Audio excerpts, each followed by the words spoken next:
കൊടുംചൂടിൽ ഭൂമി ചുട്ടുപൊള്ളുമ്പോൾ തണൽ തേടി അലയുന്ന പറവകളുടെ ദാഹം സ്വന്തം നെഞ്ചിലെ പൊള്ളലായി തിരിച്ചറിഞ്ഞ ഒരു മനുഷ്യനുണ്ട്. തൃശൂർ ജില്ലയിലെ മനക്കൊടി സ്വദേശിയായ 70 വയസ്സുകാരൻ ശ്രീമാൻ നാരായണൻ. പ്രായം തളർത്താത്ത ആവേശവുമായി അദ്ദേഹം ഇറങ്ങിത്തിരിച്ചത് തന്റെ മാത്രം സുഖത്തിനല്ല, മറിച്ച് വാക്ക് ഉച്ചരിക്കാൻ കഴിയാത്ത മിണ്ടാപ്രാണികൾക്ക് വേണ്ടിയാണ്. തന്റെ ജീവിതകാലം മുഴുവൻ കഷ്ടപ്പെട്ട് സമ്പാദിച്ചതിൽ നിന്നും 6 ലക്ഷം രൂപ അദ്ദേഹം മാറ്റിവെച്ചത് ആർഭാടങ്ങൾക്കല്ല, മറിച്ച് 10,000കണക്കിന് കളിമൺ പാത്രങ്ങൾ വാങ്ങാനായിരുന്നു. മനക്കൊടിയുടെ മണ്ണിൽ നിന്നും ചുട്ടുപഴുത്ത നിരത്തുകളിലൂടെയും ഗ്രാമങ്ങളിലൂടെയും ആ 70കാരൻ നടന്നു നീങ്ങിയത് 10,000 പക്ഷികൾക്ക് കുടിനീർ ഉറപ്പാക്കാനാണ്.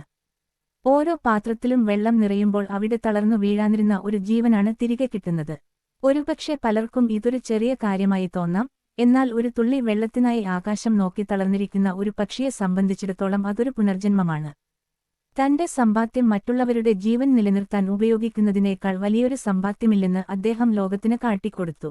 സ്വാർത്ഥയുടെ ഈ ലോകത്ത് കരുണയുടെ ഉറവ വറ്റാത്ത ഈ മനുഷ്യൻ നമുക്ക് നൽകുന്ന സന്ദേശം ലളിതമാണ്: സഹജീവികളോടുള്ള സ്നേഹമാണ് ഏറ്റവും വലിയ പുണ്യം. നമ്മുടെ വീടിന്റെ മുറ്റത്ത് വെക്കുന്ന ഒരു ചെറിയ പാത്രം വെള്ളം പോലും ഒരു വലിയ മാറ്റത്തിന്റെ തുടക്കമാണെന്ന് ശ്രീമാൻ നാരായണന്റെ ജീവിതം നമ്മെ ഓർമ്മിപ്പിക്കുന്നു.